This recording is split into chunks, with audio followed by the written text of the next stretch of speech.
Saudi আরবে শুরু হয়েছে পবিত্র হজের মূল আনুষ্ঠানিকতা। সোমবার ভোর থেকেই মক্কা নগরী মুখরিত হয়ে ওঠে হাজিদের লাব্বাইক আল্লাহুম্মা লাব্বাইক ধ্বনিতে।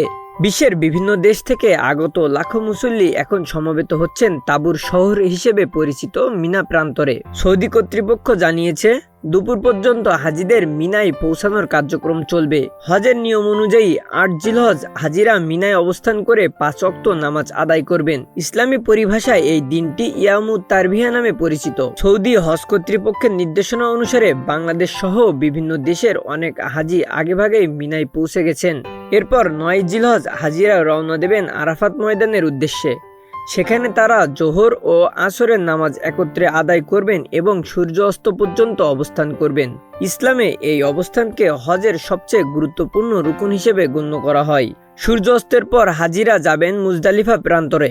সেখানে রাত্রি যাপন শেষে পরদিন আবার মিনায় ফিরে শয়তানকে কঙ্কর নিক্ষেপ, পশু কোরবানি ও মাথা মুন্ডনের মতো গুরুত্বপূর্ণ আনুষ্ঠানিকতা পালন করবেন। এবার বিশ্বের বিভিন্ন দেশ থেকে প্রায় ১৮ লাখ মুসলমান হজে অংশ নিচ্ছেন। এর মধ্যে বাংলাদেশ থেকে প্রায় ৭৮,০০০-এর বেশি হজযাত্রী পবিত্র এই ধর্মীয় আনুষ্ঠানিকতায় অংশ নিচ্ছেন।